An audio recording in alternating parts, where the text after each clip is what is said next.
आज हमारा lecture routine है और ये मोटिवेशन या मोटिव के ऊपर है। ठीक है, देखें आसान लफ्ज़ों में ये कि ये एक इंटरनल फोर्स है जो आपको एनर्जी देता है, आपको डायरेक्शन देता है और आपके बिहेवियर को एकदम बराबर रखता है गोल की तरफ। इसका स्ट्रक्चर शुरू होता है नीड होगी तो टेंशन पैदा होगी, टेंशन पैदा होगी तो आप एक्शन लेंगे तो गोल अचीव होगा तो आपको सेटिस्फेक्शन मिलेगी।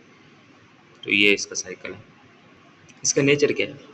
नंबर एक ये है कि भाई ये एक्टिव बिहेवियर है। ठीक है, बिहेवियर को एक्टिवेट करता है, इसके बगैर आप कुछ नहीं कर सकते। ठीक है, आपका बिहेवियर, आपके करने का जो भी सलाहियत है, ये चीज़ें ये रुक जाएंगी। ठीक है, ये आपके बिहेवियर को डायरेक्शन देता है कि आपने क्या करना है, आपके बिहेवियर को कंटिन्यू रखता है। एक चीज़ आप कर रहे हो, आपको मुस्तकिल मिजाजी से करने देता है कि आप करते रहें। ठीक है, और ये स्ट्रेंथ में कम या ज़्यादा भी हो सकता है। ठीक है, जिसको ज़्यादा तड़प होगी तो फिर वो ज़्यादा उसके लिए कोशिश करेगा। ठीक है, अच्छा, मोटिव जो है ना वो ना चाहते हुए या आपके इरादे के बगैर भी ऑपरेट कर रहा होता है। ठीक है,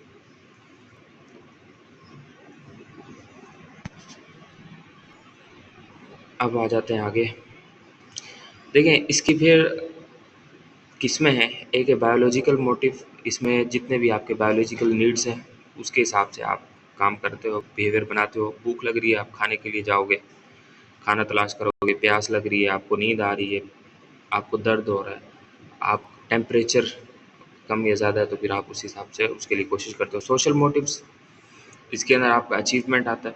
आप चाहते हो कि कुछ अचीव करो, आपको पावर मिले, आप किसी से जुड़ जाएं और आप कंपटीशन में शामिल हो, आपको माशरती तौर पे आप अप्रूव हो जाएं। ठीक है, अच्छा, ये नीड से शुरू होता है मोटिव साइकिल। ज़रूरत होगी, उसके बाद आपको अंदरूनी जो टेंशन होगी तो उसको ड्राइव बोलेंगे। फिर आप गोल डायरेक्टेड करोगे, सही है, फिर गोल आप अचीव कर लोगे, फिर आपकी बॉडी सेटिस्फेक्शन के बाद पुरानी हालत में चली जाएगी। ठीक है, हम क्यों काम करते हैं? ठीक है, इसमें कोई भी काम क्यों करते हैं तो इसमें एक बायोलॉजिकल एक्सप्लेनेशन है कि भाई सर्वाइव करने के लिए। ठीक है, और साइकोलॉजिकल एक्सप्लेनेशन है कि भाई हम इंटरनल टेंशन को रिड्यूस करने के लिए, और सोशल एक्सप्लेनेशन इसकी ये है कि भाई हम एक्सेप्टेंस, स्टेटस और अपने ताल्लुकात को कायम करने के लिए कोई भी काम करते हैं। हकीकत ये है कि इन सब के मजमूए से ही हम काम कर रहे होते हैं। सही है, देखिए ब्रेन का क्या ताल्लुक है मोटिवेशंस के साथ?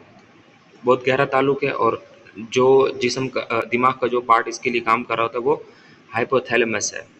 इसका काम ये 4-5 काम है इसके: hunger control, thirst control, temperature regulation, sexual behaviour, sleep regulation, ये सारी चीज़ें। अब आ जाते हैं डोपामाइन।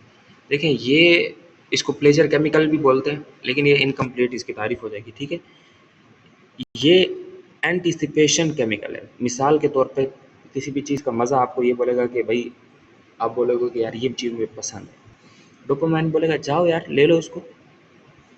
ठीक है, और ये जो आपको बोला कि जाओ ले लो, ये ज़्यादा खतरनाक है ना। ठीक, अगरचे वो चीज़ आपको मिली नहीं है, लेकिन आपको कोई ये बोला कि जाओ ले लो, आप आज़ाद हो, तो इस आज़ादी की वजह से भी आप कितना खुश हो जाते हो, और ये ज़्यादा आपको मज़ा दे रहा होता है। इसीलिए ये वो है। देखिए हमें ना हर वक्त हैप्पीनेस नहीं चाहिए होती। ठीक है,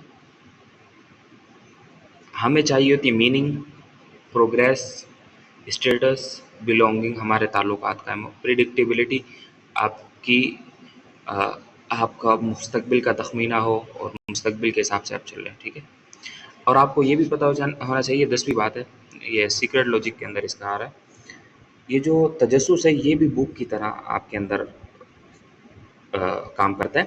मिसाल के तौर पे अगर आपके पास एक सवाल है, आपके ज़हन में आया, आप उसको उसकी खोज में लग रहे हैं, तो वो उसको जब तक आप हासिल नहीं करोगे तो वो भी आपको ऐसा लगेगा जैसे कोई आपने कोई चीज़ खाई नहीं है। बिल्कुल इसी तरह तो इंसान क्यूरियस होना चाहिए इल्म के हवाले से, तो वो ठीक है। इसी तरह जो बहुत पुराने पुराने सवाल जो आपके दिमाग में मौजूद होते हैं, जिसका सवाल आंसर नहीं मिला तो वो मौजूद रहते हैं। ठीक है,